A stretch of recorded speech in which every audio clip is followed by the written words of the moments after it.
Chapter 2. Why Meditate?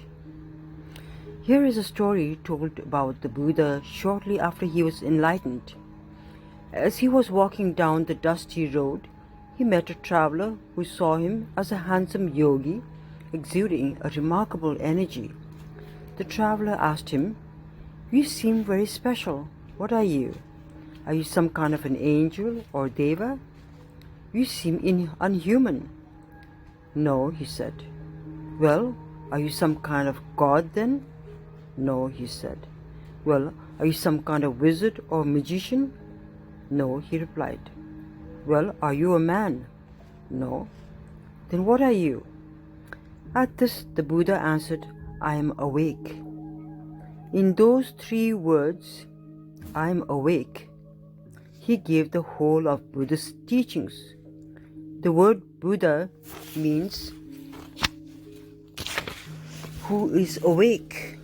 To be a Buddha is to be one who has awakened to the nature of life and death, and who has awakened and freed one's compassion in the midst of this world. The practice of meditation does not ask us to become a Buddhist or a meditator or a spiritual person. It invites us to fulfill the capacity we each have as humans to awaken. The skill of becoming more mindful and more present and more compassionate and more awake is something we may learn sitting on a meditation cushion. But this capacity for awareness helps in computer programming, playing tennis, lovemaking, or walking by the ocean and listening to life around you. In fact, to awaken, to be really present, is the central art in all other arts. What is that which we can awaken to? We awaken to what Buddhists call the Dharma. Dharma is the Sanskrit and Pali word that refers to the universal truths, to the laws of the universe and the teachings that describe it. In this sense, finding the Dharma is quite immediate. It is the wisdom that is always present to be discovered.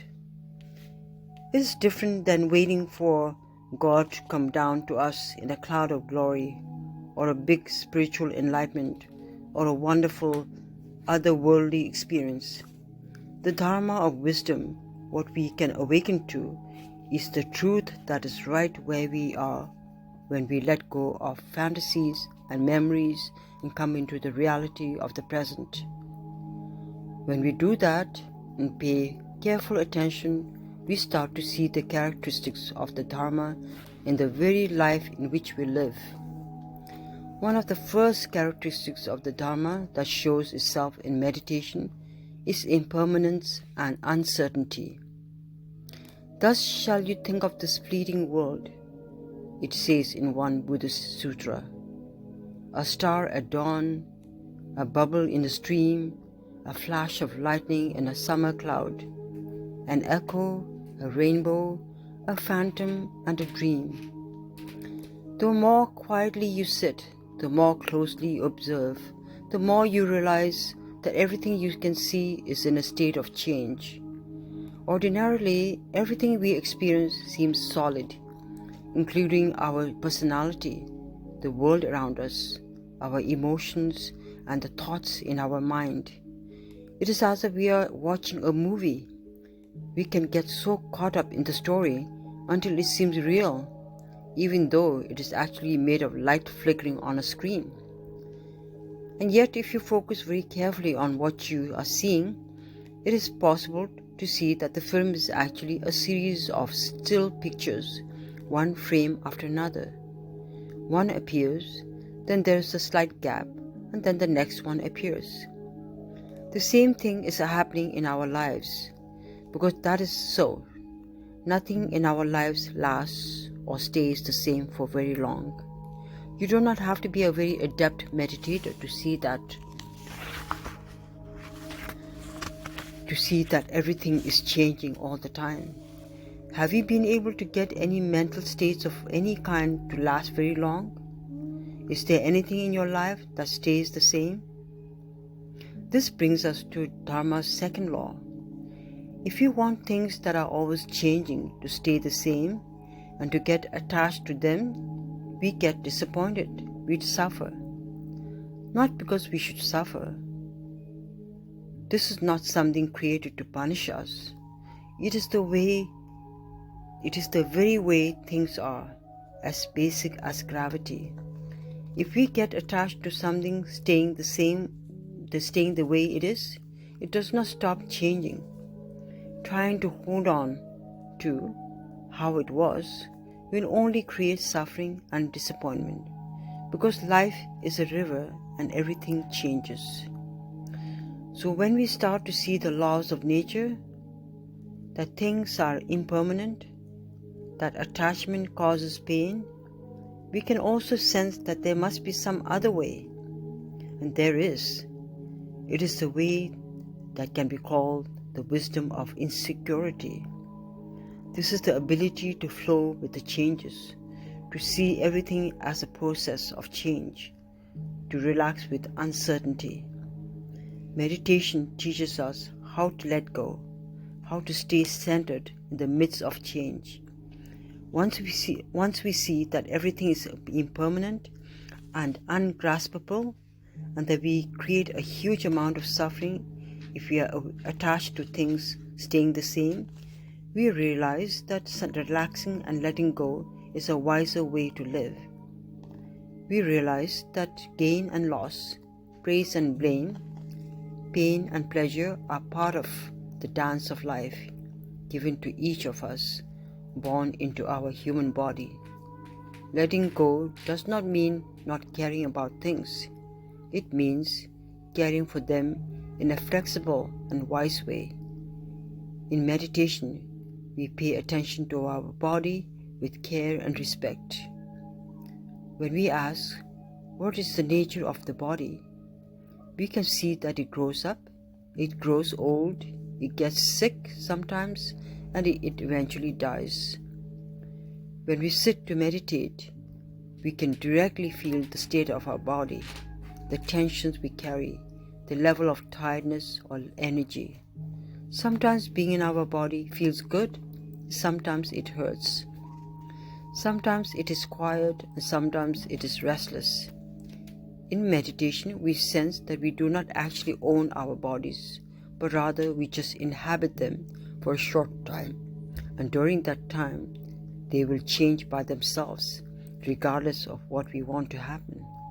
The same is true for our mind and heart, with its hopes and fears, the grief and joy. As we continue to meditate, we learn to relate more wisely to what Zorba the Greek called the whole catastrophe. Instead of fearing painful experiences and running away from them, or grasping after pleasant experiences, hoping that somehow by holding on to them they will last, we come to realize our heart has the capacity to be present for it all, to live more fully and freely where we are. When we realize that everything passes away, not only the good things but the painful things as well, we find a composure in their midst. So we meditate to awaken to the laws of life. We awaken by shifting the emphasis from so many thoughts and ideas to come into our bodies and our senses. We begin to see how our bodies and minds operate so that we can come into a wiser relationship with them. The heart of this inner way of practice is mindful listening and careful attention to our environment, to our bodies, to our minds, and to our hearts. This is what is called mindfulness, a caring and respectful attention. The mindfulness we train in meditation is helpful everywhere. For instance, you can use it when you are eating. You can hear the voice in your belly that says, I have had enough, I'm comfortable, I'm nice and full. You can also hear the voice in your tongue when it chimes in, gee, but that fruit was so good, let's have a little more. You can hear the eyes when they say, there is some dessert over there that we haven't tasted yet. and your mother who says, at least you should finish everything on your plate. With mindfulness, you can learn to hear all of these different voices inside you. You can also learn to listen with full awareness to all of your feelings, to be aware of all the pleasant and neutral and unpleasant aspects of your experience. You can learn that you do not have to fear that which is painful, and you do not have to grasp for that which is pleasant.